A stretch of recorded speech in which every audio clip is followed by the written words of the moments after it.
sampo pa gyu trashi pa tuche tempe chinle yarngoda belge drolor tambe tseparche palden lame shabla solvade Oma Guru Vajradhara Sumati Munisha Sanekar Uta Vardanya Shri Bhadra Varsa Manya Sarva Siddhi Oma Guru Vajradhara Sumati Munisha Sanekar Uta Vardanya Shri Bhadra Varsa Manya Sarva Siddhi Oma Guru Vajradhara Sumati Munishas Uta Vardanya Shri Bhadra Varsa Manya Sarva Oma Guru Vajradhara Sumati Munishas Uta Vardanya Shri Bhadra Varsa Manya Sarva Siddhi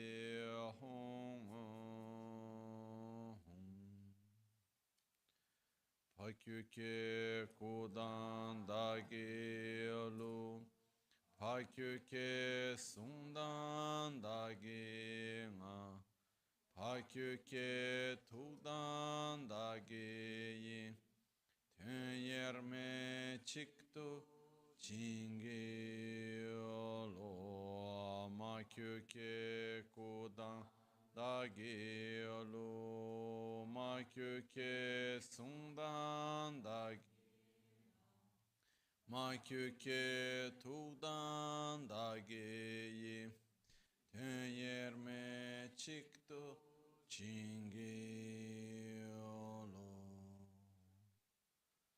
Om Muni Muni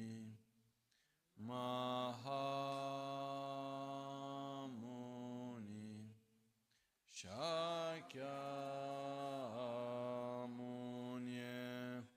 Svoha Om Muni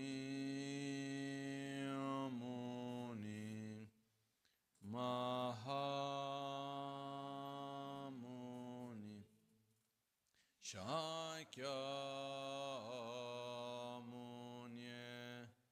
Svoha Om Muni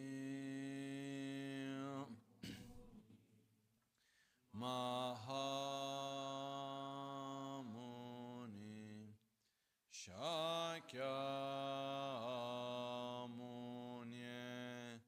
Svoha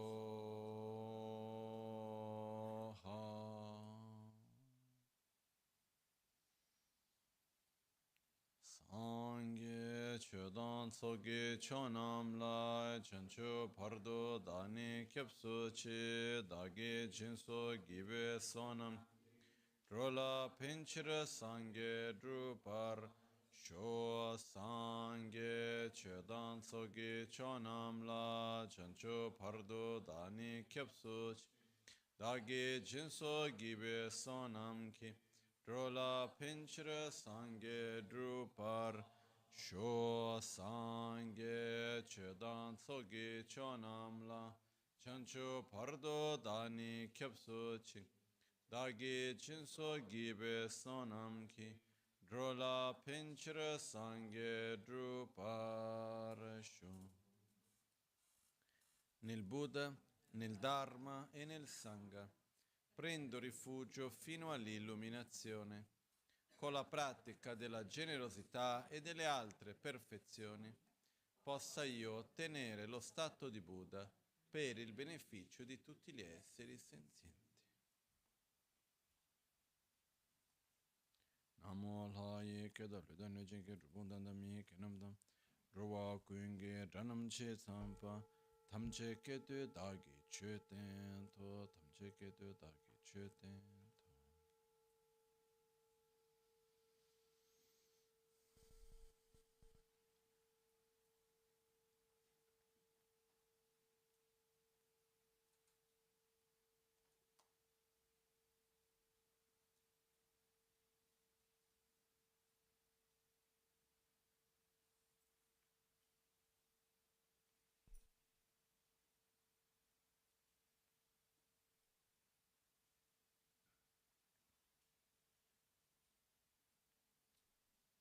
Buonasera.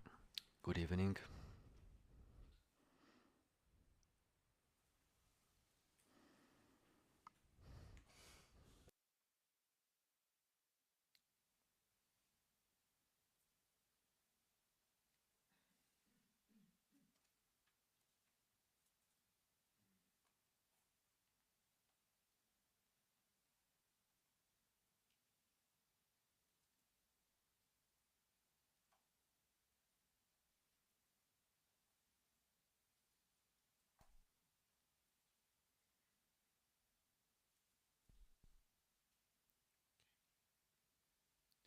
Certe volte iniziare è particolarmente difficile. Sometimes starting is particularly difficult because I really like the silence at the beginning, not for anything else. And that silence is very pleasurable.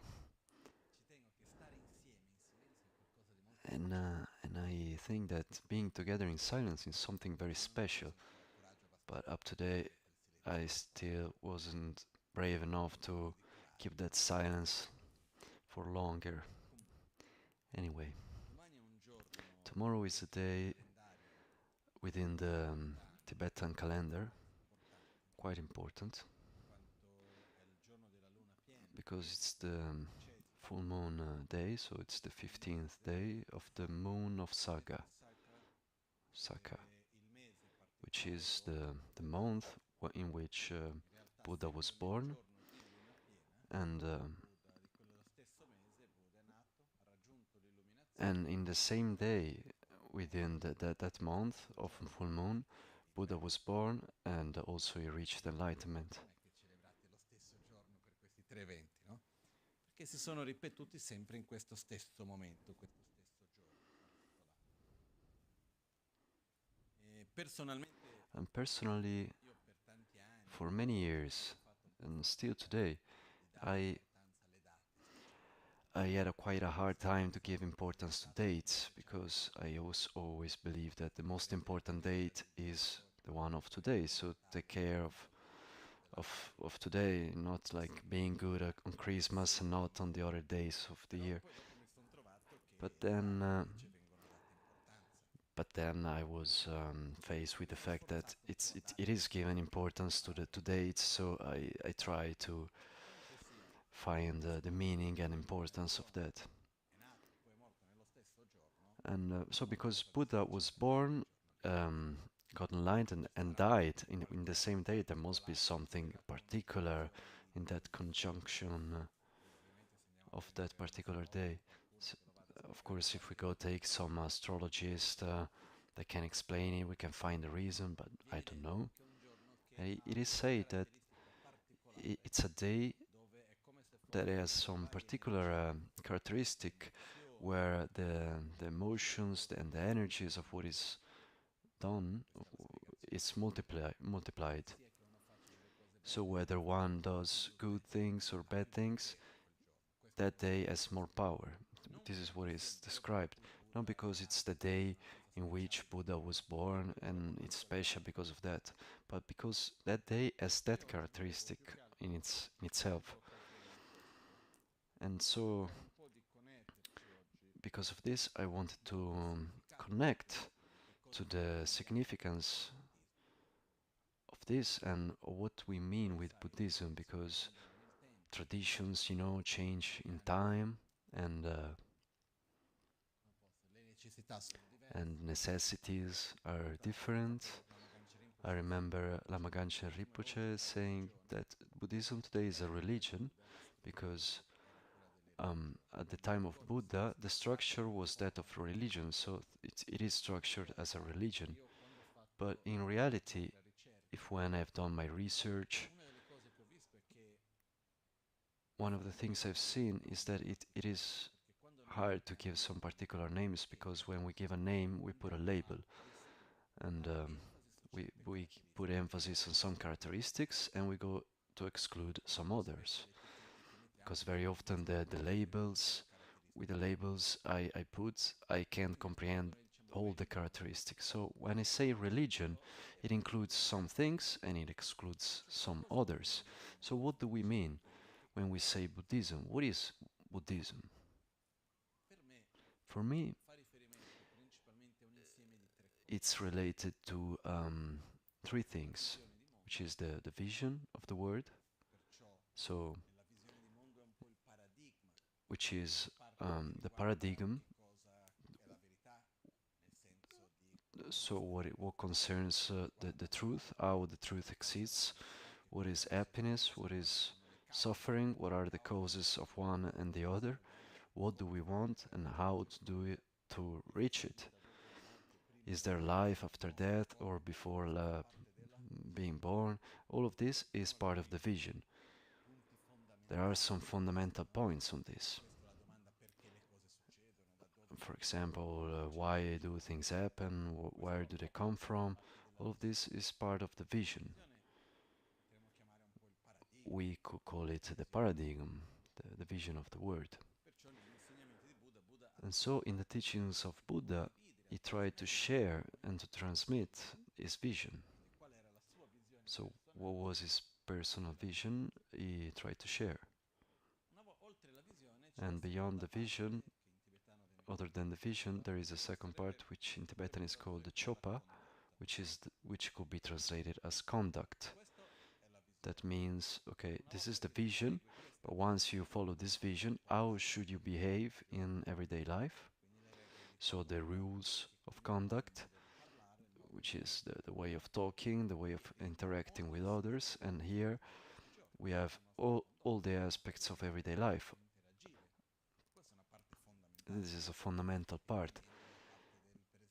And for example, here we have the 5 basic vows that we have in all Buddhist traditions. So not kill, not stealing, not lying, not taking substances that are intoxicating and obfuscate the mind, and mainly not to lose the control of oneself, and not to have a sexual misconduct. These are the 5 basic vows.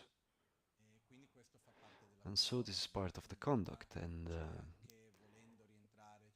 within the conduct there could be also how to wake up, how to eat, how to get dressed.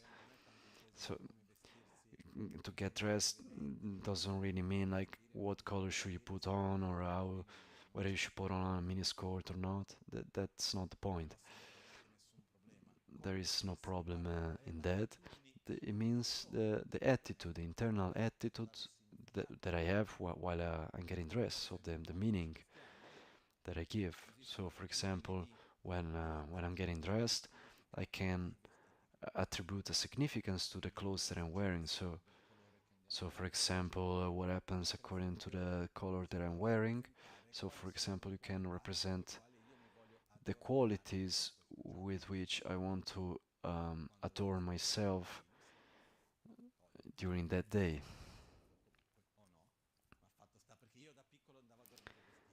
When I was little, I used to go to bed already dressed because I didn't like to wake up early, and so because I had school at 7:30, when they would come and pick me up to go to school, and they would ring the doorbell, I will be getting up from the bed at that point, and so and even sometimes I would have the shoes on. So what happens is that when one gets dressed in the morning, one of the meanings, okay, I go to protect myself with patience, with gratitude, with respect, and who puts jewels. For example, it can be adornments of generosity, of love, of patience, of awareness. Meaning is given to the different jewels. For example, here I see the image of white Tara in front of me. There are other images also where there are all these jewels, like 6 types of them, and they represent the inner qualities. So in how we get dressed, it's not really about the looks of this dress or that dress, but it's the attitude with which I get dressed. So, for example, if I live inside a context, a social context, like in the job that I do and everything, there could be rules, like a dress code there, and so but it could also be that how we get dressed could be an offering to to other people, like to please their eyes. One of the most important aspects of getting dressed is about the inner attitude. So Lama Gangchen was also remembering us when one in the morning puts on the makeup shouldn't also forget to do the inner makeup. So with what I want to prepare myself for this day. Nella tradizione buddista non entra tanto nel fatto di che cosa puoi mangiare. There is also the right attitude about eating, and if one is a Buddhist, shouldn't get too much into what one should eat or not eat, but more about the inner attitude with which I eat. There is a sentence that Buddha spoke that means the quantity of the food that you eat must be moderate, not too much, not too little. Then there are all the descriptions saying that you should divide the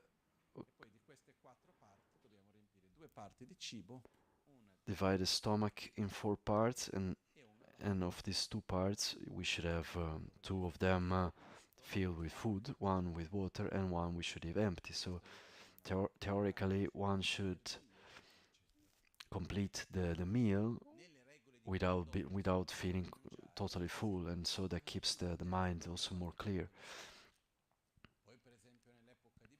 And also, for example, at the time of Buddha, there were places where there are places where this is still respected, but the Tibetan culture is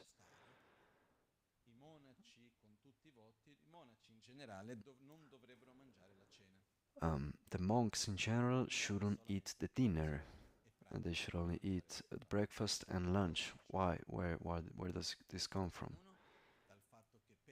One, because while meditating during the night, it's difficult if you ever eaten.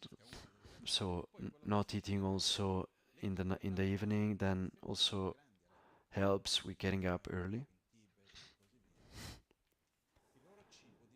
And also that their food depended on the donations of the villages, the nearby villages, so to not put too much load on them, then they would eat less. But then if one person was ill or had to do some particular physical work, then this would change. But this is to say that there are many aspects of the rules of conduct, and this was always adapted to the places, the time. So there aren't really like strict rules, and it is also said that in Mahayana Buddhism, that the only rules that shouldn't be transcendent and that are really fixed is the internal inner conduct. Not having wrong visions. This is quite complex to explain at this point, but this means to have a coherent view with the reality and not to desire what you can't have. And so these basically are the 3 points that you always need. And so conduct depends on who, where, and needs to be adapted, but at the same time it's fundamental. And so one of the things that it's important for us is to observe what are the things that I should cultivate and the things that I should abandon. This is about the conduct. Another fundamental aspect of the conduct is that we are constantly transforming. We can't choose, no, look, I will do that because I want to change this aspect or that. Nobody has the choice to change. We inevitably change in every moment. It's like saying that our physical state it's influenced by what we eat, right? but is it influenced by that only when we want to be healthy, or also when we go a bit wrong and eat also something that is not so good? It's influenced all the time, but everything that we eat. And so at the same time, our body is influenced by our emotions, by how we sleep, by how much we sleep, by the time that we get up in the morning. And so, for example, about the conduct on sleep, some teachings say don't sleep in the first part of the night, so right after the sunset, and not sleep in the first part of the morning, so right before the dawn. So theoretically, one should go to bed after the sunset and wake up before dawn. So this should be the most sane, healthy way. That is, anyway, in the part of the conduct, it's with the purpose to have a life that is the most balanced and sane, in order to transform ourselves to be coherent with the visions. Because if I want to be balanced and maintain a state of peace and awareness and everything, I need to have a life that takes me to that. So the vision is fundamental, but what transforms that vision from something idealized to our real experience is mainly the conduct. But the conduct on by itself, it's not enough. So we have the vision, the conduct, and then we have the third part, which is translated as meditation. Usually, I prefer using the word familiarization or techniques of familiarization. So I have the theory, the practice, and the part where I need to train myself in order to put in practice what I know I have to do, but I still can't. There is that phase. So the most classical example is, okay, we know that it's not good to get angry, but does this happen that we always manage to not get angry? No. There is a long list of these things that, yes, I know that it would be great, but that doesn't necessarily mean that I can always do that, both with the things that I want to do and not want to do. And so sometimes, if we forget that there is this part of familiarization, what happens is that we remain one in the idealized me image of what I would like to do, what I should do, and then at the same time we go to victimize ourselves. Ah, no, but anyway, I'm not good enough, and we stay in that limbo where, yes, it would be great if I would do it, but then I can't. What I see, both in the Tibetan context, so non-Western Buddhism, and both in the Western culture that we live in, it's much easier to put emphasis on the vision. The conduct is a bit more difficult, and the techniques of familiarization or meditation is the most difficult part. Even if the path should be, okay, the shortest path part should be the vision, then the longer part after that is the conduct, and the one on which should be placed the most emphasis should be the meditation, the familiarization. I try to give an example of these three to put into practice. Let's think about a diet. The first phase of diet, what is it? To know it. So I need to know, I need to go to someone, I need to read it somewhere, but first of all I need to understand what I can eat and what I can't eat, and how to do it. And that is the part of the vision where you go and study, learn, listen, reflect, understand. And also here there are two phases. There is the phase of listening and the phase of understanding or comprehension. And so the phase of listening is when I go to the nutritionist or the cousin or whatever, and that person says, okay, you shouldn't eat this and you should eat that, and so on. And when we acquire the information, we are in the listening phase. When we are convinced of what has been told to us, then it's when the listening is concluded. From that point on, we take the part of the comprehension. So when we go and analyze and reflect on what we have understood, so that that knowledge is not something that somebody else has told us, but it's our conclusion. We are convinced, we are certain of that. So I am certain that I should eat this or for this and that reason, and that I should eat that for this or that reason. And at this point, if even who told me about that diet would tell me the opposite, then I wouldn't believe it because I am totally convinced of this. And even if we are strongly or totally convinced of a certain diet, it doesn't mean that we can always put it into practice. No. So up to now, this was the vision. I understood how the diet is. I am convinced that it should be followed and everything. And this naturally takes us to the conduct. And what is the conduct? What do I buy? How do I eat? And so in order to follow the diet, there is a whole world around it, which is not uniquely about the eating, the food. So it's connected with the people that I meet, the places where I go, how I do the groceries. Maybe I should have another job because the diet costs twice. I don't know. There are all things connected in order to maintain that diet. So the conduct is everything that is necessary in everyday life to put that vision into practice. But the example that always comes to my mind, if I am following this diet correctly, but I know that when I will go to that place, I don't know, I go to grandma house on Christmas, that is a problem because grandma doesn't know anything about gluten, and saying that you can't eat mozzarella, it's even worse than that. So if I say I don't eat meat, why do you believe that we are all bad because we have always eaten it? And so it all begins a whole story.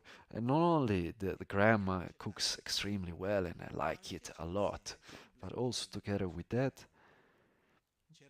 there is an emotional blackmailing.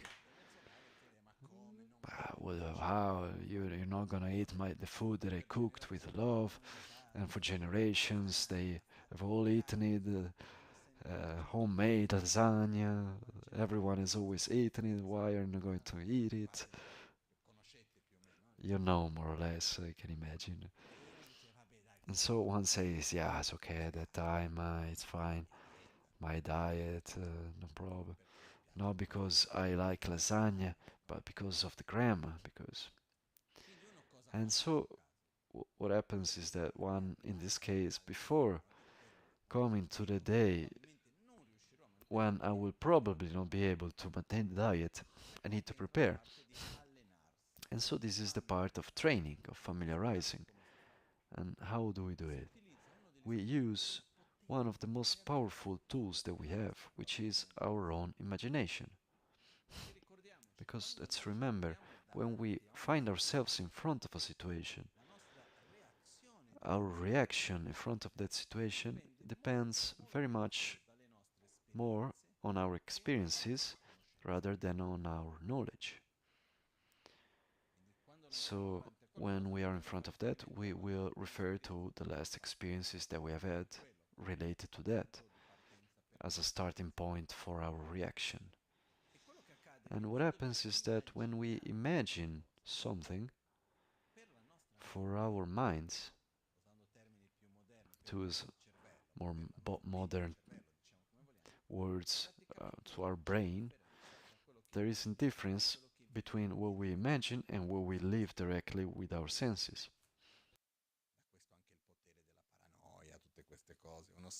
And so also here the power of paranoia, because one has imagined so many things as if they were actually real. We have a level of creativity which is really high. And so what we imagine is like real. It's as if we had lived it. And so in this case we need to use this to our favor.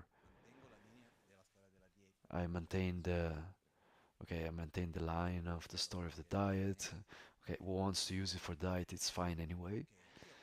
Okay, in general, I try I I manage to maintain the diet quite well, but okay, I can't eat gluten, lecithin, and I don't want to eat meat. Lasagna has everything. In my case, that I can't eat even the oil, olive oil, the situation is even worse. But I really like lasagna. Okay, how do I do it? I sit, I breathe,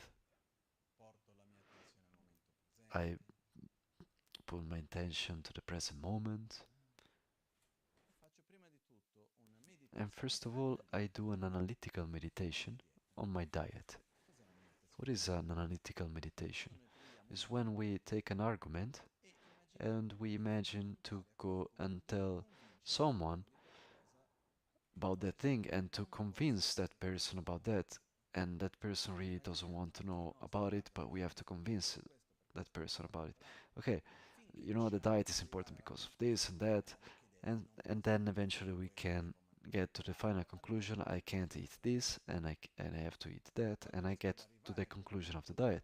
When I get to that conclusion, I remain into that for a while, and having done this, the analytical part of the mind, I put it aside, and I go and imagine the dinner at grandma's house. I imagine getting there, and the grandma is there, and I'm happy to see her. I'm already a bit worried. I feel already a bit anxious. So I also have this game inside. On one side I want it, on the other side I don't want it. The sense of guilt, of not because I want to maintain the diet, but I really like the lasagna. And so I am in the middle of this situation and I imagine it. And as I am imagining it, if we really do this well, we have like the water in the mouth, something moves inside of us. And when we are into that, we take back the analytical mind of before and we say, no, it doesn't matter what happens, my health is very important. I can't drop on this. And so we go and find a way to tell grandma in a way that she doesn't feel bad about it, and to find ourselves in front of the lasagna and not eat it, not to eat it. And until during this visualization we feel comfortable with ourselves and we are able to maintain our diet. If you're able to do this 10, 20, 100 times, really with sincerity, even less than 100 actually, when we physically find ourselves in the situation, we have a reference point of how to maintain the diet. Of course, the same is for anger, envy, fear, and many other things. But the important, the, the part of this familiarization, of this training, is to induce ourselves to the inner states with which we want to familiarize, that we want to develop, so that it becomes more and more easy. And the difficulty that I find is that very often we are so caught up by our daily life that we have a hard time to stay still with ourselves, is it? As I was coming here today, I was with a monk that is living in 2 days, going back to India. I was here for a few months, Gelontara, and we were talking, and he was saying, you know, even in the monastery, the quality of the studies dropped in a significant way, because one goes to the lesson, does the debate, reads a bit, prepares, but a great part of the day is spent at the phone. Non è che da noi sia molto diverso, no? It's not very different for us. You know, he said, you know, everyone is there. I didn't say anything. They're all there. The first thing in the morning is to get the phone, and it's the last thing in the evening. And so we are so caught up by the external objects that we don't have much inner space left for our inner reality. We are made, our senses have a particular capacity, very advanced if we want to use this term. Quite incredible how they work well. When the object of perception is very gross, our sense is less subtle. If there is a lot of light, we are less sensitive to light. If there is a lot of noise, the capacity of the hearing is less. And so the more this is for all the senses, from the feeling, the smell, and so on. So if a person eats very spicy, after a while that person needs to stop eating so spicy for a while in order to have more sensibility. And so also the more the object of perception is strong and gross, the less subtle our senses become, and the other way around. And the hearing is one of the most beautiful examples. And there is this example of a friend that, and this man, after many years, having been a Buddhist monk, was one with a knowledge of Dharma that was quite good, and so on. He decided to dedicate his life to meditation and to do retreats. And he was living in a small house in Scotland. So, a place away from anything, and he was there in the middle and he was meditating all day. But at a certain point where he lived became a route of military planes. And so he was meditating, and it seemed like the aircraft was just above the house, and every time I saw that he was sitting in meditation, he was kind of like anxious that the plane would come, and so he didn't really want to stay there anymore. And then this friend of mine comes to him, and he says, "Okay, I found the solution."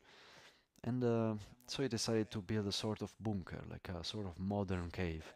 So underground, he built a small house with a ventilation system where you wouldn't have any noise at all, even if you would have like an aircraft above.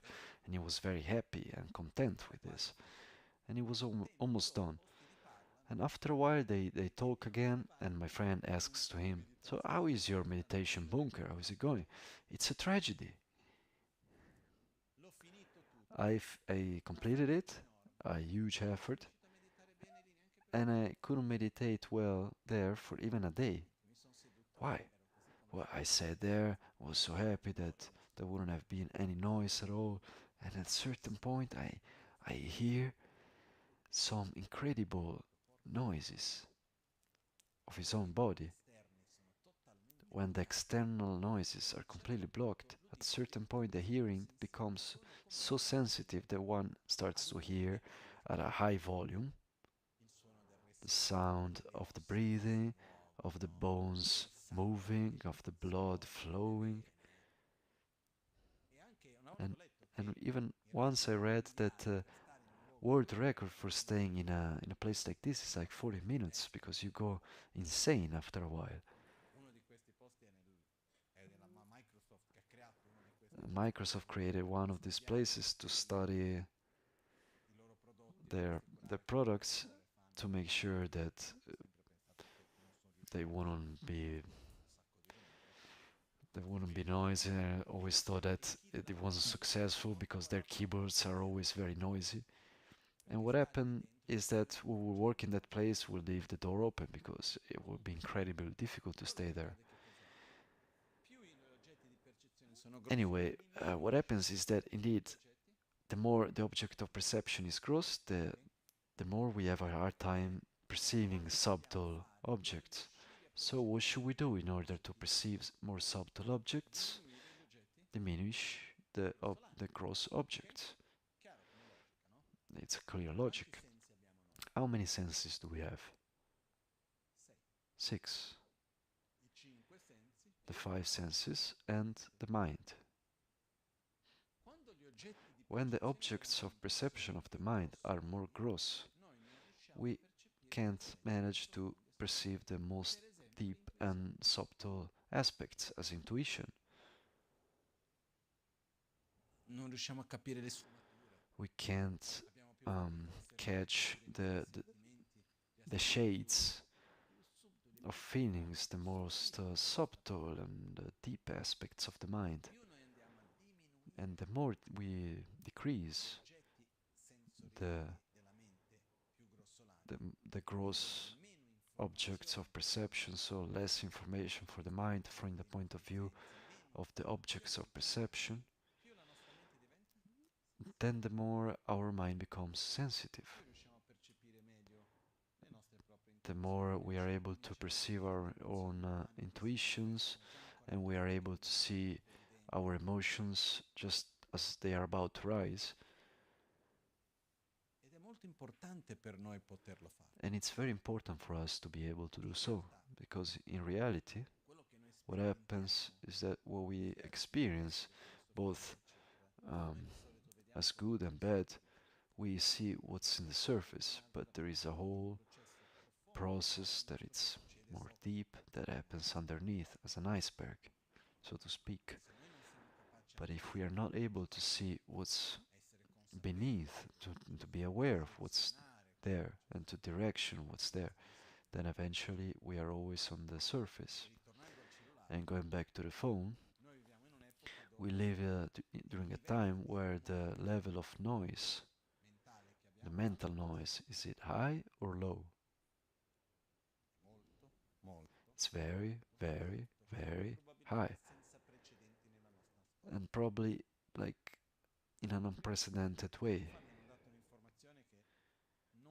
A little while ago I got a piece of information, I don't really remember exactly, but it said that according to some studies, the quantity of information that we receive in one day, something like that, as a quantity corresponds to what a person of high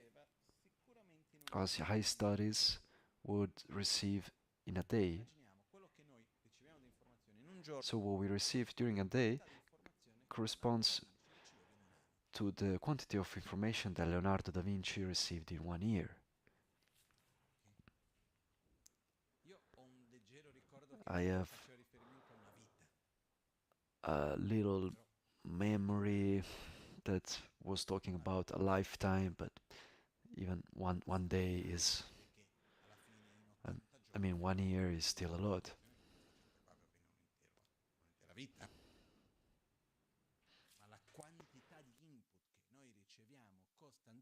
Cosa fa? Fa che la nostra mente rimane a livello superficiale.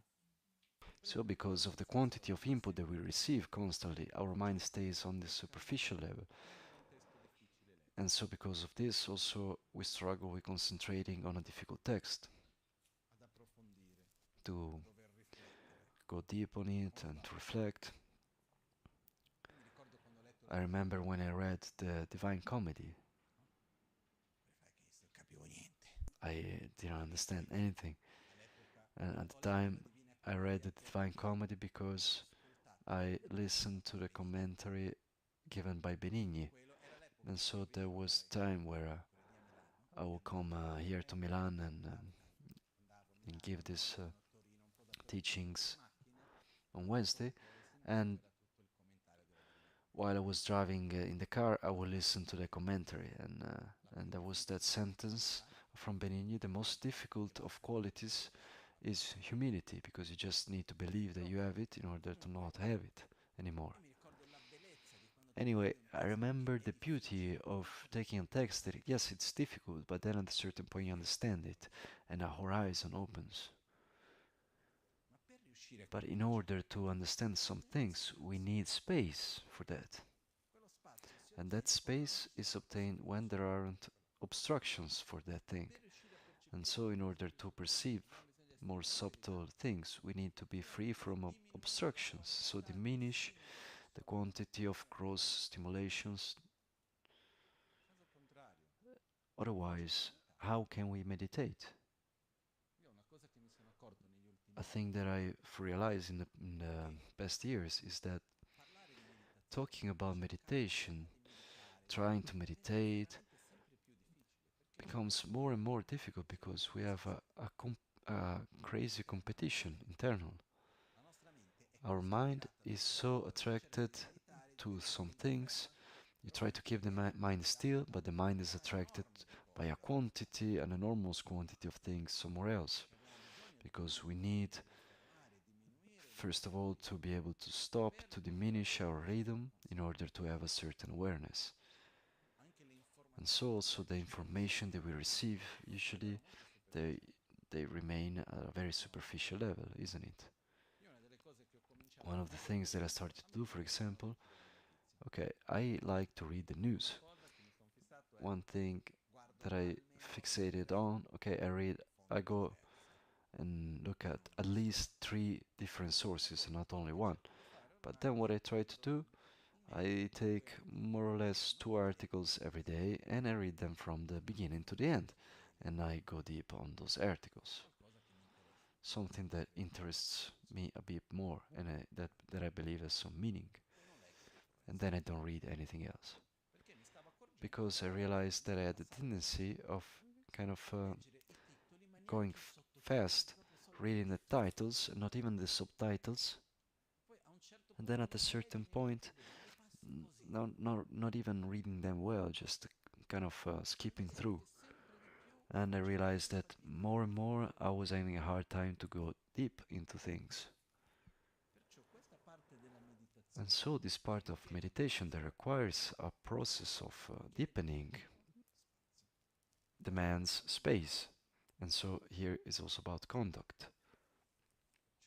And so sometimes someone tells me, yes, yeah, you say all these things, but now life is like this, it's normal like this, it's normal to wake up and take the phone in your hands, it's normal that while you're talking with a person, to answer a phone call or read a message or do this or that.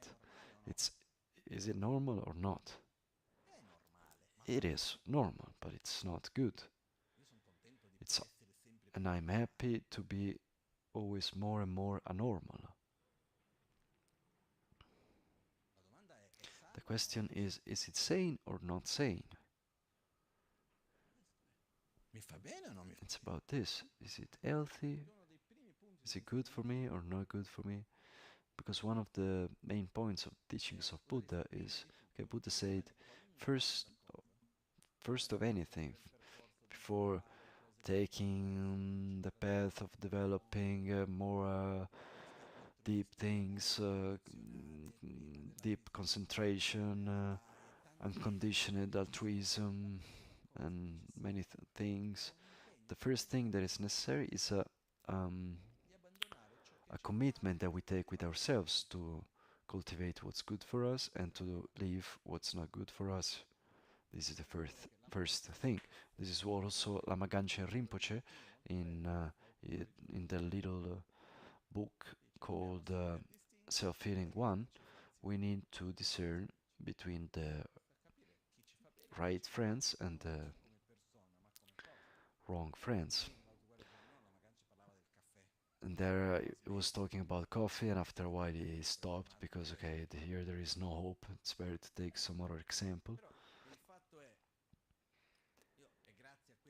And it's thanks to those teachings that I've never drank a coffee in my life, because when I was little, I remember Lama Gangchen had just given these teachings, and my father was um, doing an exceptional effort to avoid drinking the coffee. And I saw that there was a sense of guilt in the house with drinking coffee.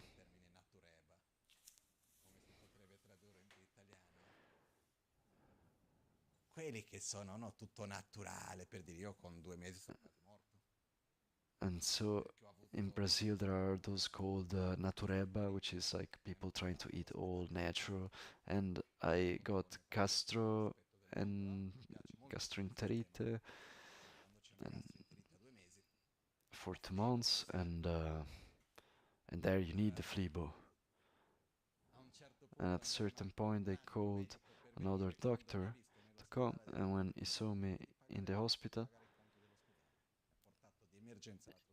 he take me in emergency to another hospital and put the flebo in the head for 2 hours, and then I was feeling better. But it was all like in a natural side. Why was I talking about this? And for this, the whole um, thing about drinking coffee or not. And I remember myself in the middle of that period, and my mother made me try the coffee, and I said, okay, it's so disgusting, and it's so difficult to stop. Then why should I start drinking it? And I never drank it again in my whole life, and I have my own fixation. Okay, if the body needs to rest, then why shouldn't I let it rest? If I've finished eating and I feel a bit tired, then it means that there is some function in the body that needs that energy. I, I adapt my daily life to the necessities of the body. But okay, I don't want to enter too much into this and make into many problems about coffee, because I can imagine that the people not drinking coffee are very few.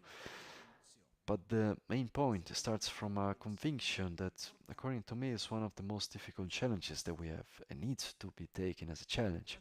And it's the challenge of being able to drop what it's bad for us but that we like, and to be able to do um, what's good for us but that we don't like. This is a challenge. Not completely from one day to the other, but starting from small things, from the way of eating, the way of talking, the daily habits that we have. This is the first starting point. And in order to do so, we need space to reflect, to observe, to direct. Otherwise, as I was saying before, we are so caught up with our daily life in solving problems, consuming information, enjoying pleasures, that life is revolving around this predominantly. And so, if we lead a life, even in a totally unconscious way, but sane, then it's fine. For me, it's not like one has to have mental clarity of what he is doing. For me, an unaware, sane person is fine. If one is leading a life that is sane for himself and for the others, and doesn't have clarity about what he or she is doing on the emotional, physical, environmental, social way, then, well, that is very welcome. But what we need, first of all, is to be aware of the fact whether our life is sane or not. And where we see that where there are some things that are not sane, we try to avoid them. Not with the sense of sacrifice, but with a sense of love towards oneself. Because I am doing good to myself when I avoid that thing that is doing me bad. And as a friend of mine, which is a doctor, said, all the studies about a sane life, they come to a conclusion that in order to maintain a sane life, you need to have at least 10% of unhealthy things. Because if you try, okay, to say I will eat only sane, healthy things, after a while you can't do that, and you kind of collapse, and then you go back mainly to unhealthy things. No, okay, then you say I maintain these things, okay, but then sometimes I go and do something that it's not so good, but that helps to maintain the balance in a controlled way. But so if first of all we don't start with the strength and the determination to want to take care of ourselves, then we will have a really hard time to sit down and meditate and to avoid the too many distractions, because there is a Tibetan way of saying. A few days ago, Monday, I went to visit a friend, a disciple of Lama Gangchen from the beginnings.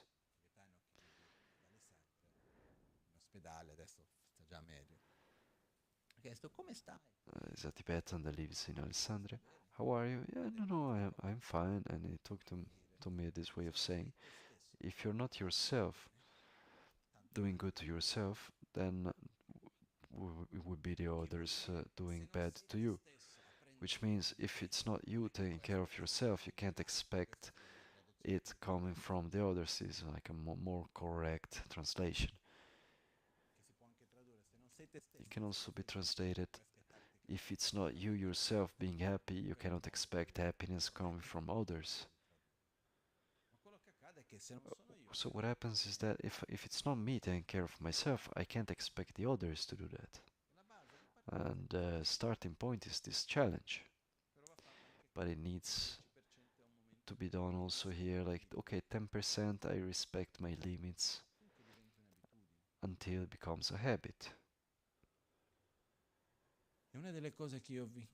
And one of the things that I invite all of you, and I already say many times, but I see more and more the necessity. We need to protect ourselves from this constant way of running, this enormous quantity of information that we continuously consume.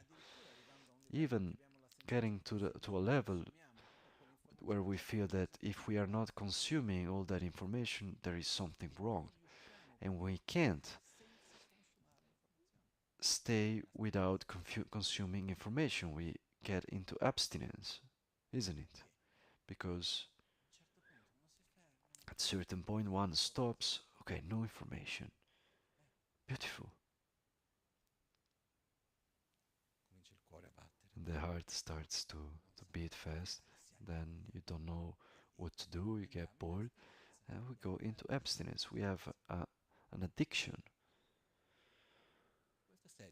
And this is serious, very serious. Because one of the main things in order to meditate is to have the pleasure to be with yourself.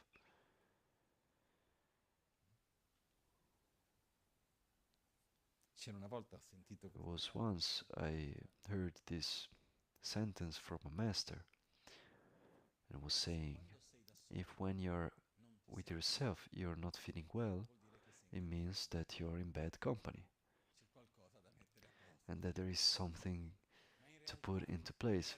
But in reality, the point is that we are not used to not having stimulation. So when we are not in a context when we have that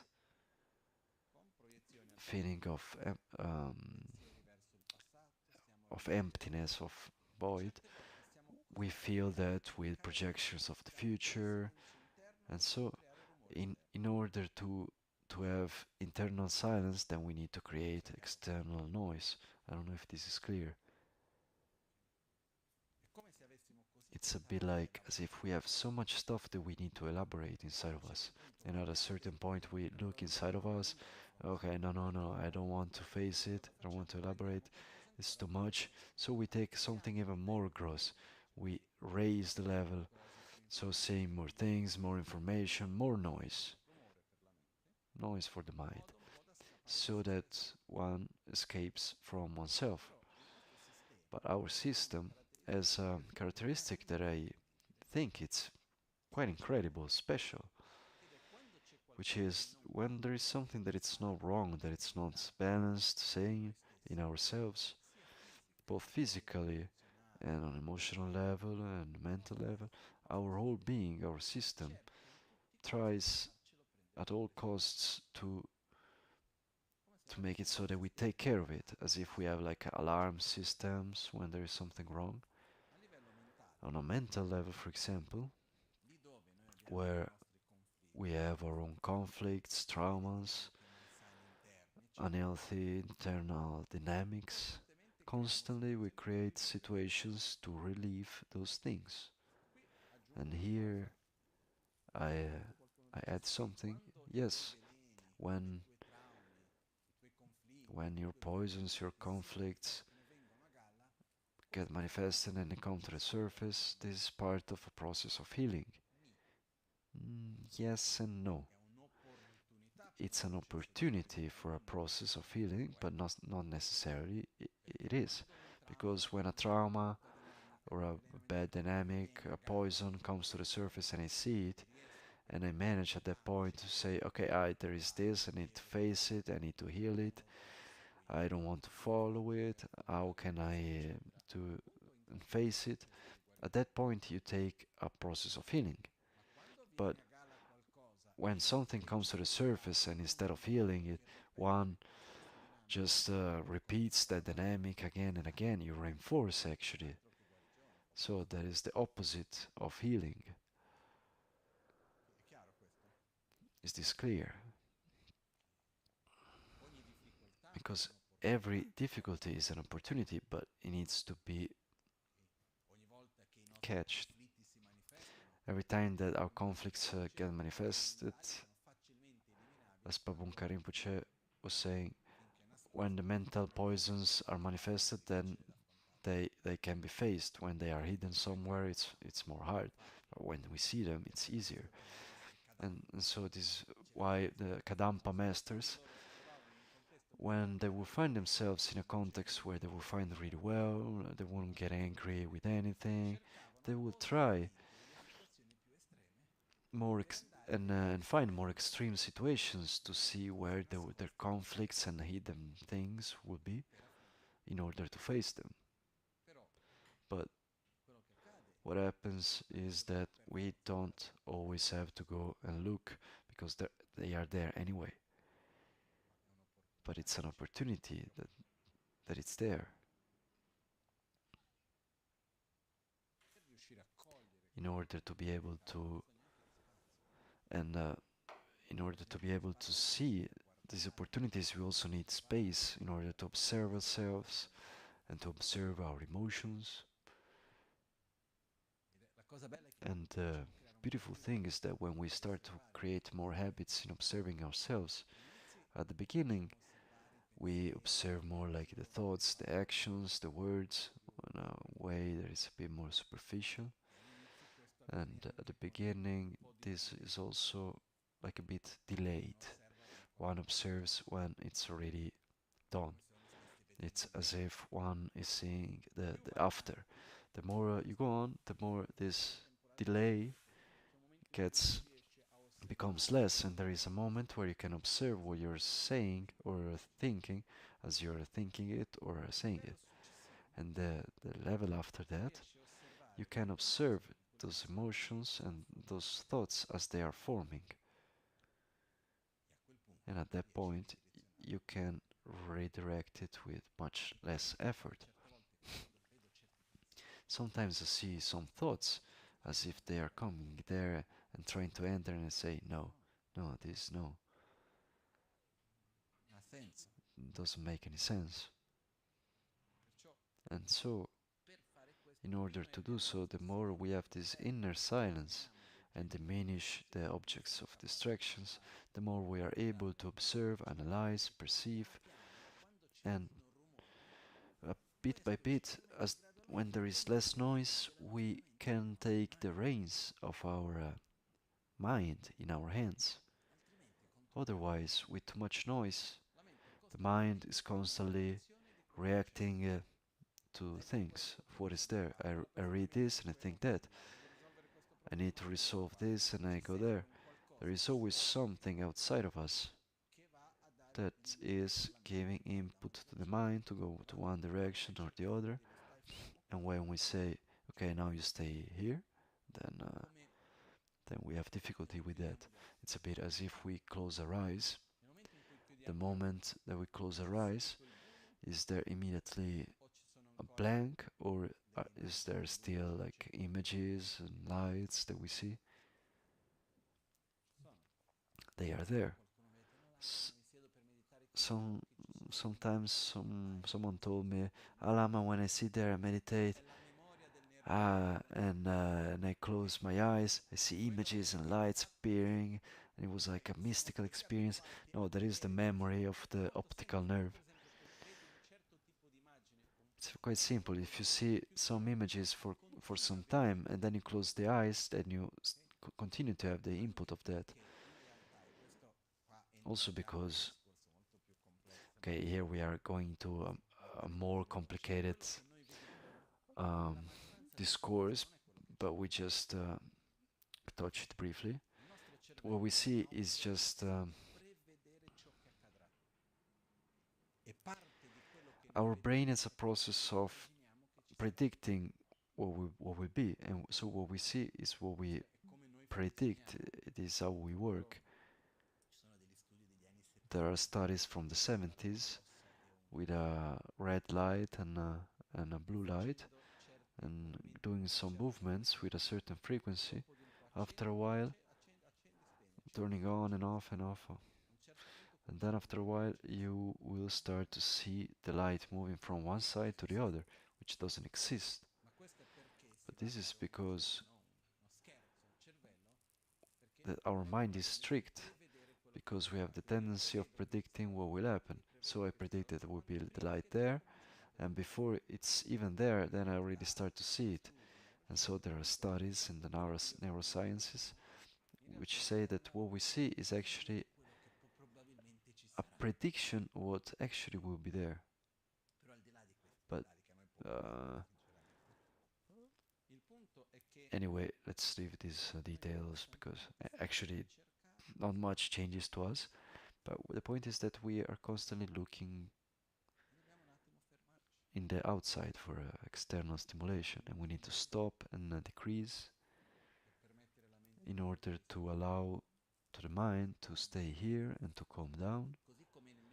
Because as in the eyes, as when you close the eyes and you still see things, it's also when you try to meditate, you have inputs coming to you. Sometimes people come to me and tell me, okay, Lama, we try to have a child, but we can't manage to. But I'm sorry, it has been 30 years that you have been telling this body you can't be pregnant. And per dire al corpo non puoi rimanere incinta.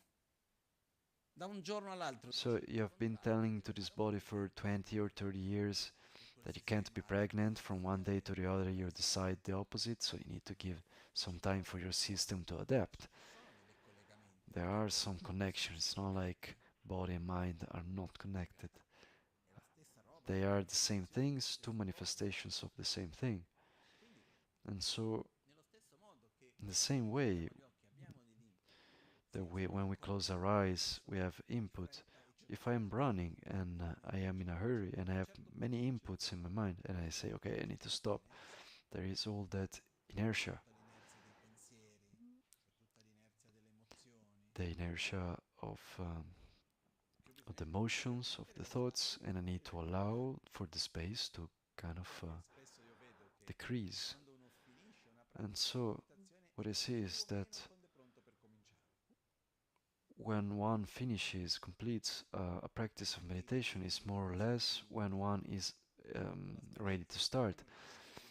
Also during the retreats, for example, the longest, one of the first retreats that I did was lasting 6 weeks, and I was just completely on my own with the books, the sadhanas, and I had the feeling that I was ready to start really when I was getting to the end, because all the rest of the time was the time to kind of slow down the thoughts, the information, and to go and to allow the mind to go to a more subtle level, to have a better concentration. And someone will tell me, yes, but with the life that we live, what can we do? A lot, really a lot. One of the first things that we can do is to revisit our priorities. And secondly, to remember that we are spoiled, not okay. We are also spoiled, but we are. Non ancora, ma abbiamo una dipendenza. We have an addiction. Quando c'è una dipendenza, uno che ha la dipendenza al tabacco piuttosto che c'è una dipendenza. Non c'è il verbo per quello. Noi abbiamo una dipendenza. So we have an addiction. La nostra dipendenza è la dipendenza al correre. And our addiction is to running, to stimuli, constant. Che ci sono dei momenti in cui questo è necessario, eh?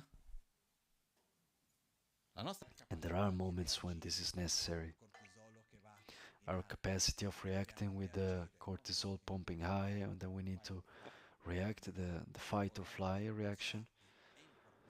It's important for many things.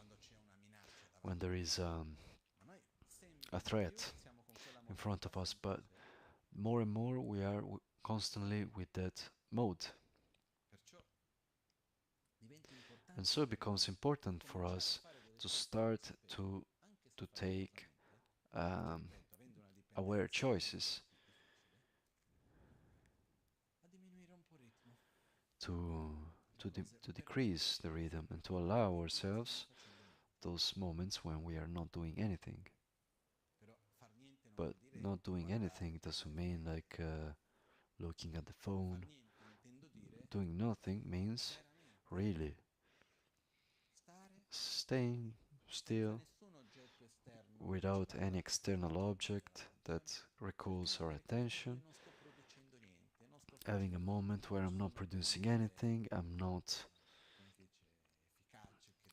efficient at all, doing here or there. No, I'm just there, sitting.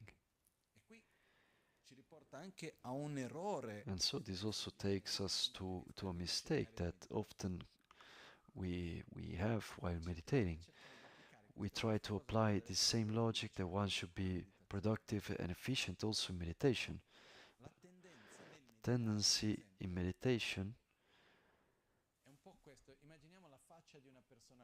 it's a bit like, okay, let's imagine the face of a person that is focused, that is concentrated. Is it relaxed or is it tense?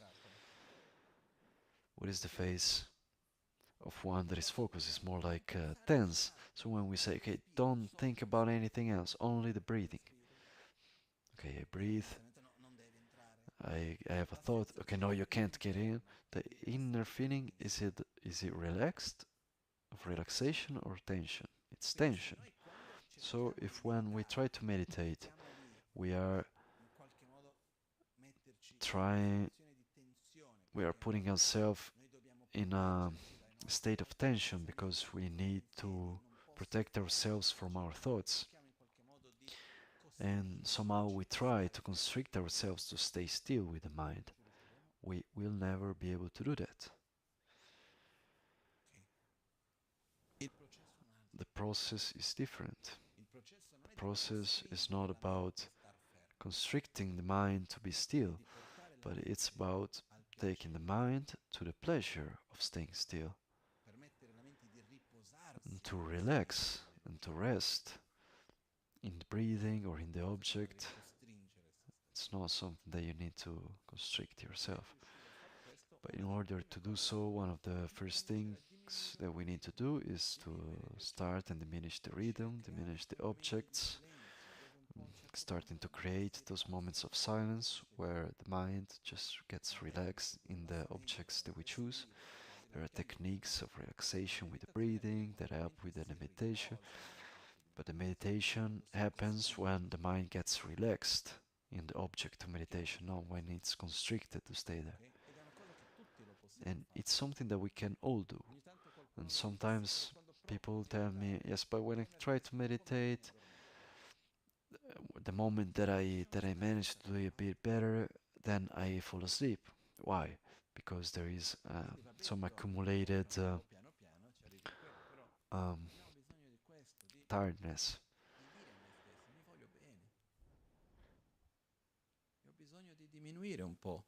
And so then you sleep and you take care of yourself.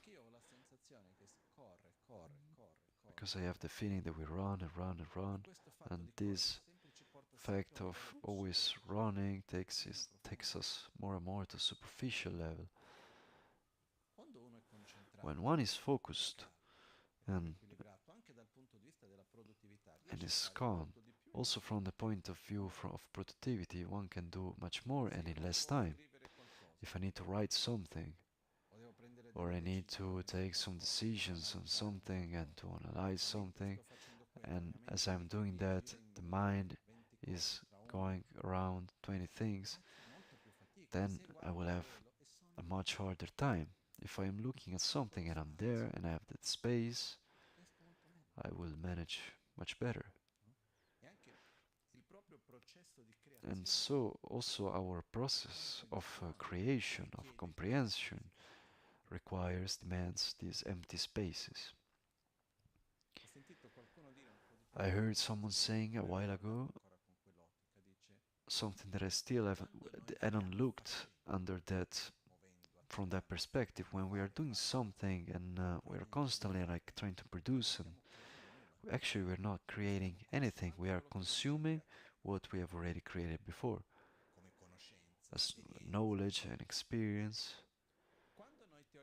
When theoretically we are not doing anything, those moments of calmness, of void, those are the moments that allow us to create, to comprehend, to live experiences that then allow us to do other things.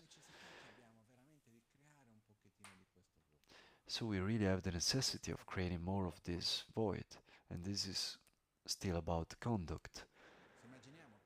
If we imagine that in the 11th century in Tibet, Atisha was complaining about the fact that there will be too many objects of distractions. Sometimes I imagine, okay, but what would he have said in Atisha in Milan in 2024, but also in Tibet? And already there he was saying, okay, how do we call this place? You know, Gompa. What is the meaning of Gompa?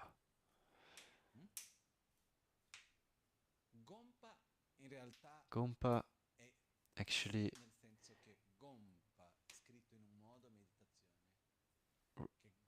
Gom, Gompa written in a certain way is meditation, but it depends on the way of writing it. So, so, so Gompa with the N actually also means place away from, free from distractions. So in Tibet, a Gompa should have like a minimum of physical distance from where people will be living. So this also means that the, the places of practice that will be the most important Gompas, you would have to walk like 3 or 4 days. So Pabonka Rinpoche, for example, he was the master of Trinja Rinpoche, that was the master of Lama Gangchen. When he will go and visit his master, the place will be far, and you would have to walk for like a week. And when he would get there, that he would see, and in the horizon you would start to see the construction of his master. Then he will start doing prostrations, long prostrations, and then it will take 2 days. As he will go away, then he will do a long prostration, then 2 steps backwards. And during all these processes, how much time would one give to oneself to elaborate, to process, and from the point of view of producing, then Pabonka Rinpoche wrote so many beautiful books, and he was one of the most proficient writers, but he had this space to process, to elaborate things. On the other side, if we create space without contact, then what we do is just to have space to kind of elaborate our inner stupid things. So here is the importance of vision to have something that we add into that space, but to allow ourselves that space. And so what I also feel, and I also feel it on my skin, is to decrease the rhythm in general. And what's important for this is that first of all, we are not a victim of a system, because as long as I see myself as a victim of a system, I am in a hurry because the system is like this, I am in a hurry because I live in this, and because of that, I will not be able to do anything.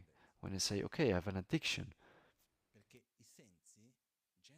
because the senses create addiction. For example, you start eating spicy. The more you eat spicy, someone here has experience with eating spicy often? Nobody? Okay. Let's look for some other example. So, I finished the example, okay. If one eats spicy always, the more you eat spicy, the more you need to eat spicy in order to feel the taste. And after a while that you eat spicy, the food without that doesn't have any taste. And it's the same with sweets. The more you eat sweet, the more you need that in order to feel that taste. Whenever it's sugar, it's a small quantity is enough to feel to feel a lot, and all the senses are like this. And so what happens is, after a while, we are addicted to that. We are we increase the quantity, and it seems that we cannot feel if that is not there. But so we need to allow ourselves to um, go over that period of abstinence, and then bit by bit to decrease. But we can live with more calmness and have more time and create more space.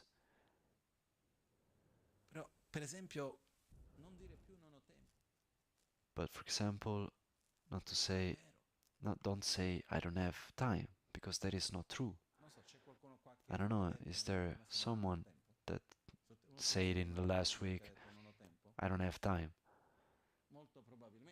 Very likely, it's not true. We have time, but it's up to us to choose how we want to use it. We are here, but not only this, but in reality very often we say that we don't have time for some things, because actually what we don't have is space, not time. Because the time of the clock, we do have it. I realize it with myself that, for example, there are some things that I would like to do, that I believe they are very important to do, but I can't. Why? Not because I don't have time, but actually I don't have space, because one is so caught up with other information that in order to have the space to do those things, you need the calmness, the mind needs to go to a deeper level of reflection, and when we create that, then at that point we are tired. And so, in order to decrease, I conclude this part with an important thing. I have the feeling that even decreasing the rhythm and allowing ourselves to not do anything also has some sense of guilt, isn't it? Why? What is wrong there? I am not producing, I'm not doing. Sometimes I heard people saying, ah, I haven't done anything today. Ah, how beautiful. One, okay, the day is already gone. You, if you really didn't do anything, then it's really beautiful. It means that you've done a lot. If you were, if you spend the whole day looking at the phone, then you did a lot and badly. It's not true that you didn't do anything. But the sense of having to produce, to do, that comes also from this idea of infinite growth, which is an illusion, enormous. Also from the economical point of view. But it's connected with this. We always need to produce, to grow, to improve, to have more. But at the end, it's not sustainable. And so it's for this that it becomes important also for us to understand a bit better what are our necessities and to be able to see them. We have necessities that are personal, that are more connected to our desires. And then we have necessities that are really basic. Like, for example, I need to eat. I imagine you also do. That is a common necessity. I need to sleep. You also do. Then there are some needs that we can manage to satisfy and some others that we can't. But the fact that I can't satisfy a need doesn't mean that it's not there. For example, we would have the need as a system to respect the rhythm of the nature. The majority of us doesn't do that. This doesn't mean that there isn't a need for that and that there are no side effects of that. For example, a need that for me it's the same as eating and sleeping, that is common, is our emotional needs. We need to share, to exchange, to give trust, to receive trust, to look at each other, at each other in the eyes, to receive a sense of affection. We do need that. And if we don't take care of these needs, then it becomes more and more difficult to do that. It becomes like something that it's impossible. And unfortunately, this idea of being close in a digital way, well, if it worked, then that would be great, but it doesn't. Because even if someone tells me, yes, but you say that before, when we imagine something for the brain, it's as if we are doing that. Partly that is true. When we are with other people, it's not uniquely what we are seeing. It's a whole complexity of what we are sensing, smelling, with the energy that allow an exchange of information that does very well to us. We need to be in nature. We need silence.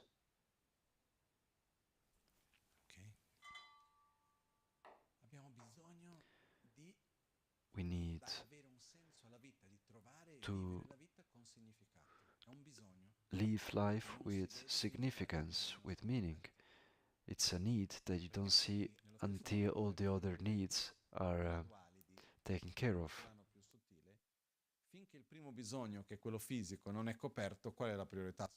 Because also here, and as long as the most gross need, so physical need, is not taken care of, then you can't go to the emotional needs, to the spiritual needs. When the material needs is taken care of, then the next one is the emotional needs. Then after that, you have security. Security needs, which seems quite trivial until you miss it. Because when you are in a place where there is war, you can have all the love in the world, it helps.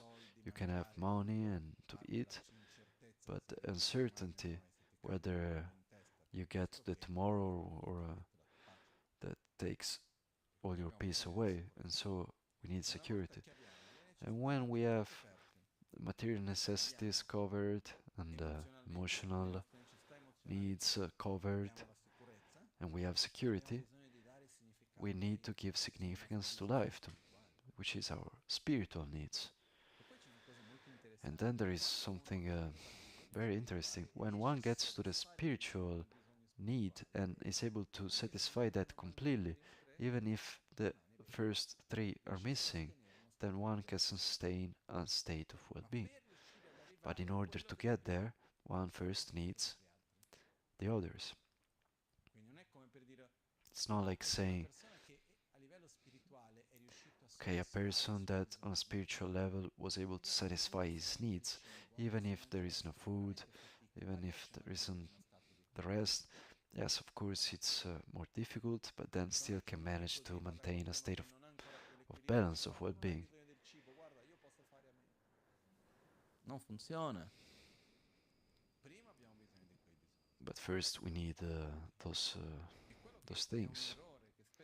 And a mistake that we often do, we replaced the fight for survival, which is satisfying the first needs, with the fight to satisfy the desires. We are constantly investing an enormous quantity of energy. For what? To have what I want and to avoid what I don't want. And this is not sustainable. And this is the reality.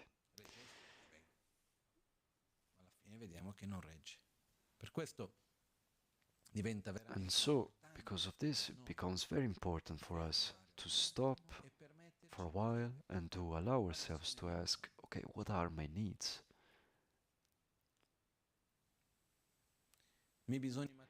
My material needs, do we have them? Are they covered? Yes, right? It's true that we create needs that are not really needs, but that we leave as needs things that are not.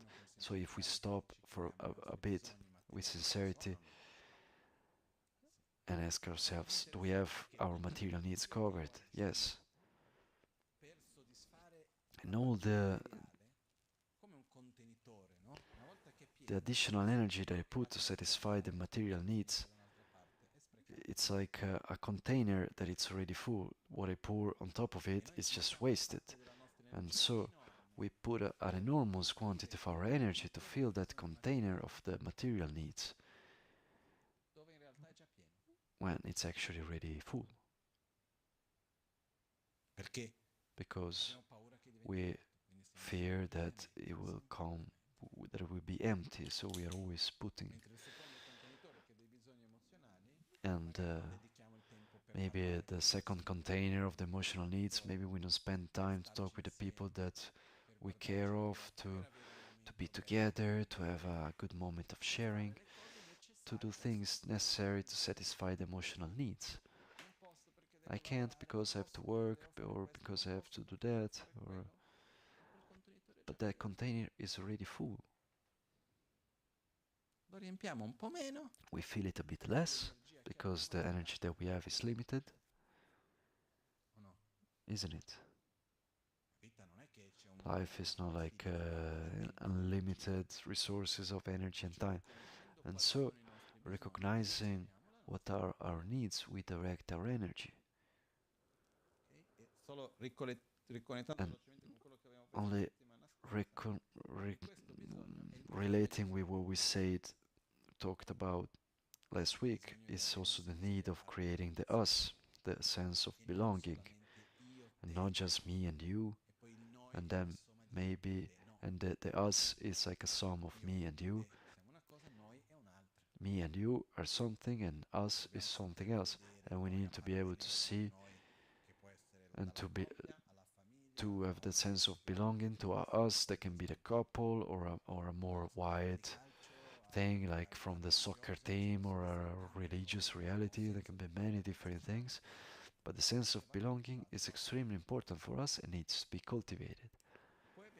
And then we have the necessity of security, and then the spiritual necessity of giving a meaning to life, understanding why am I here.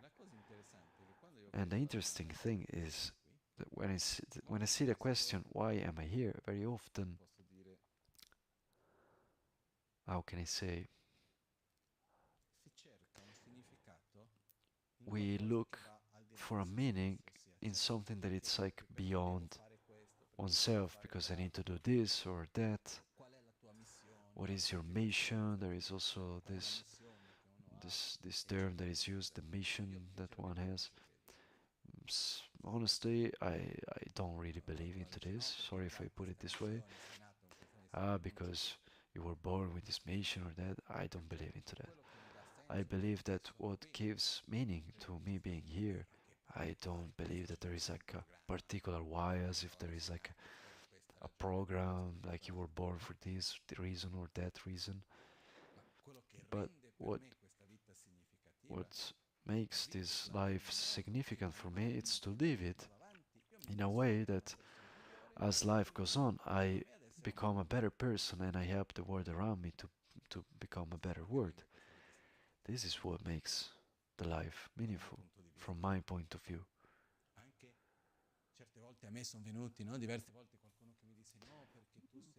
Sometimes people came to me, no, because you are a Lama. Also, when I was in India, there was a healer, and she said, okay, because you have a mission.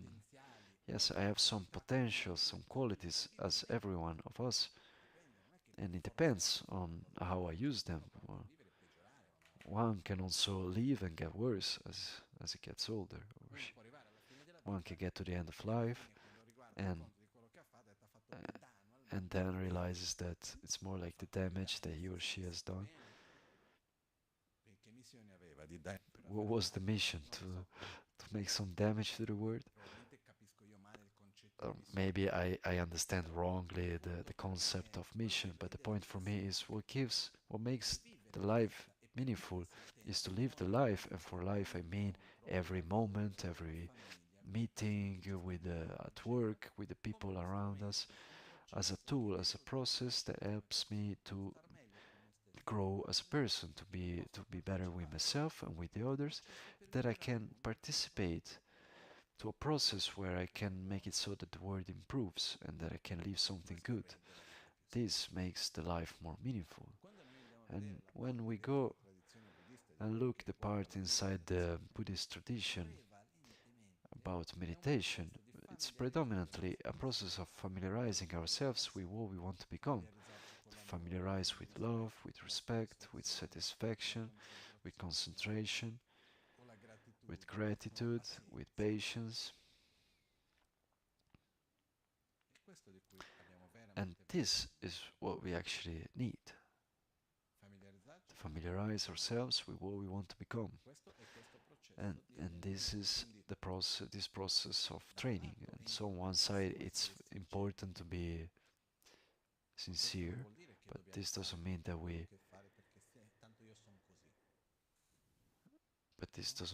we have to say, but I'm like this. I am like this, so you should accept me how I am. Yes, I have to accept you for how you are, but you shouldn't.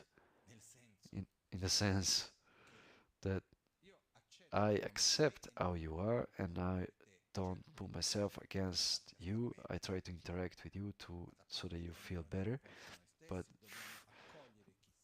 from the part of ourselves towards ourselves, we need to accept what we are and what we are, but also take a process of of growth. And these things of accepting sometimes means like, okay, then I shouldn't do any effort to change because I'm like this, and I believe this is wrong. And so when we go and look the teachings of Buddha, the essence is slowly transforming our vision. And the base of the vision is to ask ourselves, what do I want? I want to do, I want to obtain, or do I want to be? This is already a question, and this already helps to make a distinction.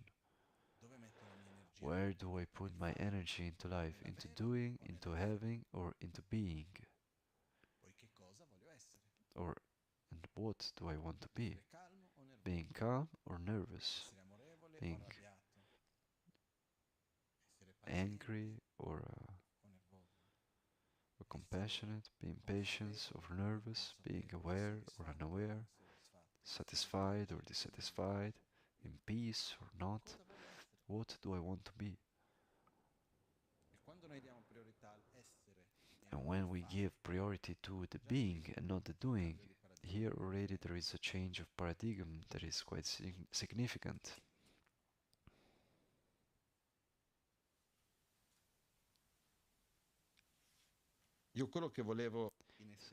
So in essence, what I wanted to bring today is that following the teachings of Buddha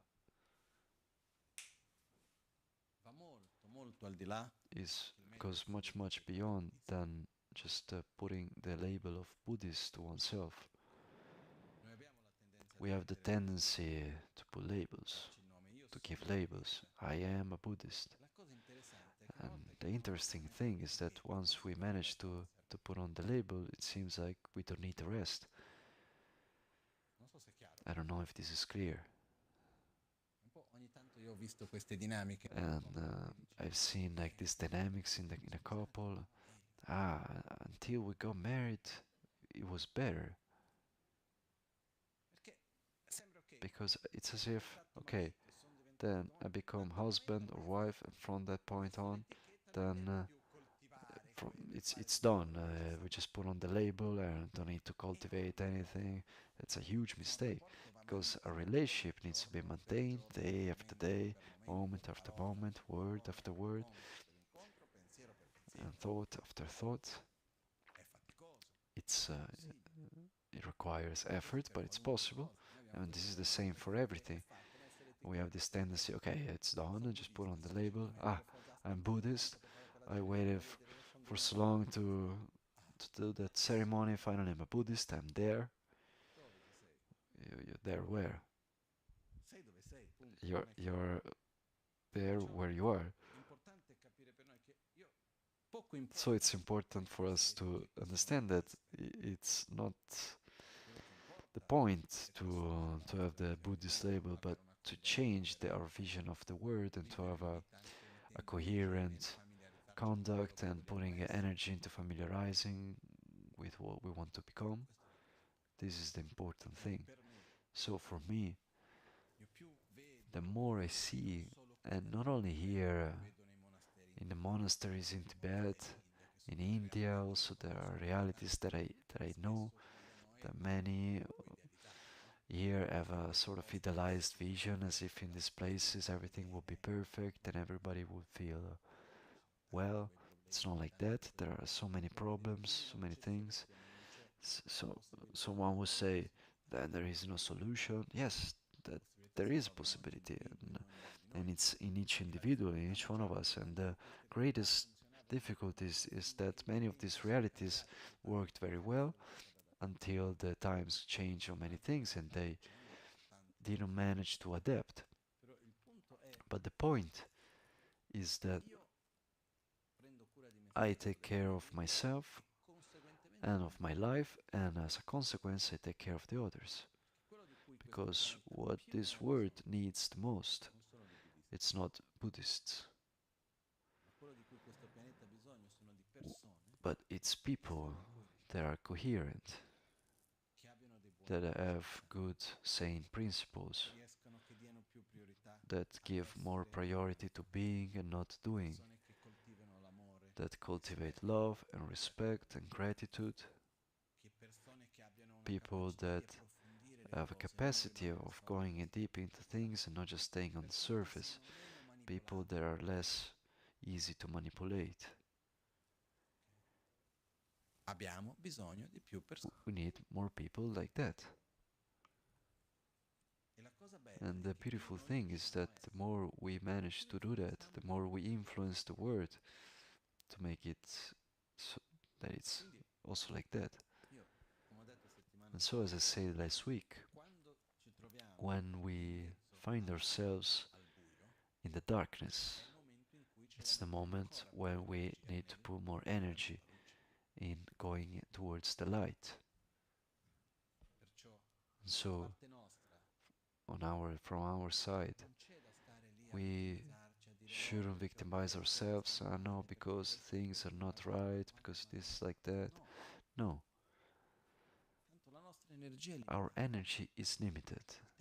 The time that we have is limited.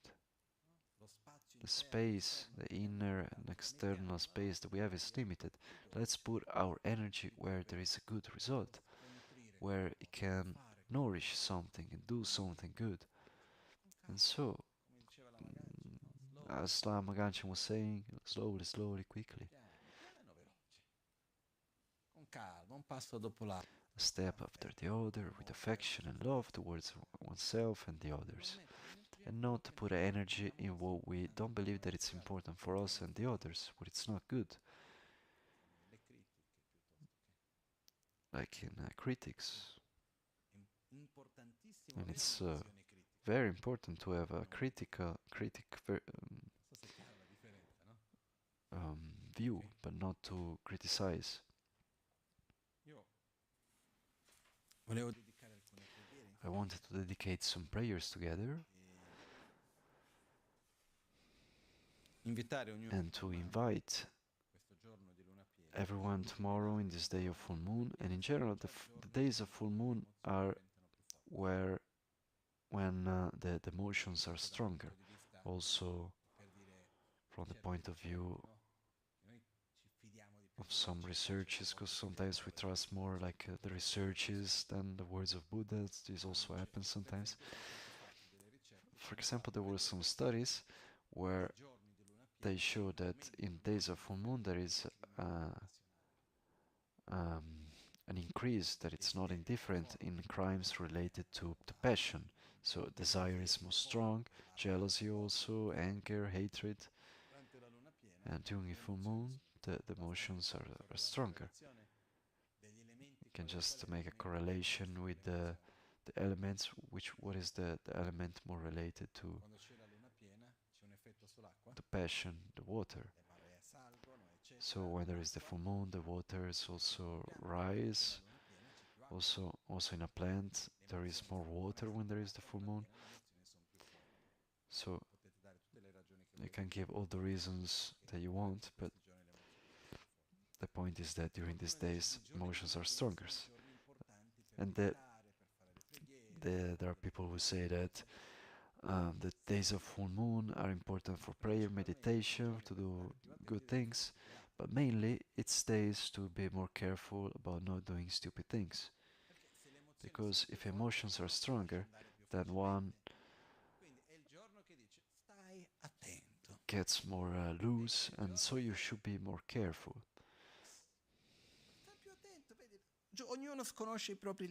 Each one knows his own limits, so if on that day you put energy into these like virtuous things, that also protects you from other aspects.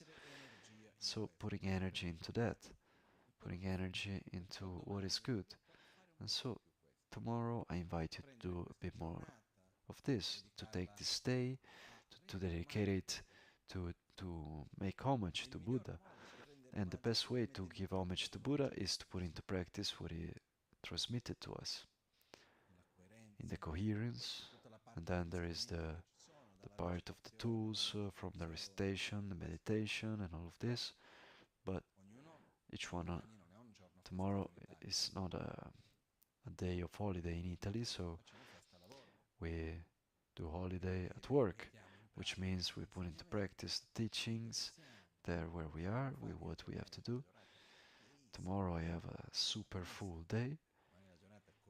Tomorrow starts at 8 and we'll finish like midnight. I need to go in 3 cities, okay, but the beautiful thing is how do we do it? Where do we put energy?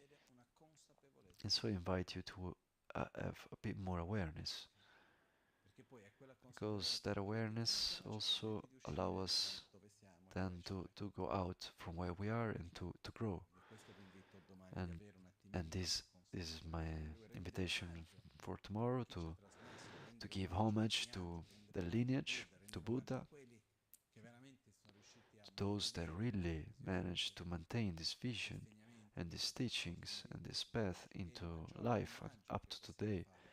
And the greatest homage that we can make to Buddha and to all our masters is to put into practice what they transmitted to us. So let's try to have a particular awareness during this day of tomorrow. Then now we will do the dedication, but also now a small practical thing. Okay, next Wednesday I will be there, and then I will not come to Milan for a while because I will not be in Italy. Tutto il mese di giugno non ci sarò. The whole month of June I won't be here. If everything will go as scheduled, I will go back at the end, maybe at the end of June. I don't know if it's like the 30th of June. And then the whole month of July, there will be the summer closing, there will be all the retreats in Albagnano.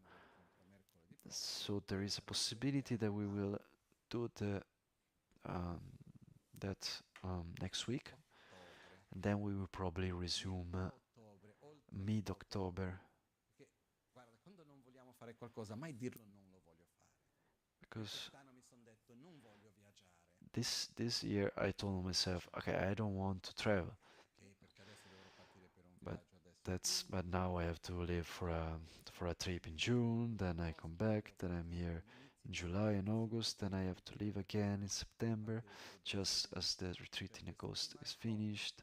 I have to go to Brazil, then I stay 1 week in Italy, then I have to go to Tibet and China, and then I will come back from that trip more or less after the mid of October. And then in January I have to leave again, and then I really putting myself into not doing so many trips. So all of this is to say also to give value to the present moments that we have, because also what seems every Wednesday, then it's actually not true. So these moments that we have together, let's try to live them at the best. So there will be next Wednesday, and then after that there will be another one, but I don't know when. Okay, now we do our dedications.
Tetsun lame kutse raptenchi namkara trinle chokchur gepadan losan tembe drume sasum Drobe munse tatu ne gyuruchi kewa kuntu yanda lama dan drame cheki pela longche chin sadan lamge yunte rabzone dorje change kopa nyur tobe sho nimo dele tsendele nime kuyan dele Yinsen taktu delekpe kuncho sumki chingi lo kuncho sumki ngodrubu sol kuncho sumki trashi shon.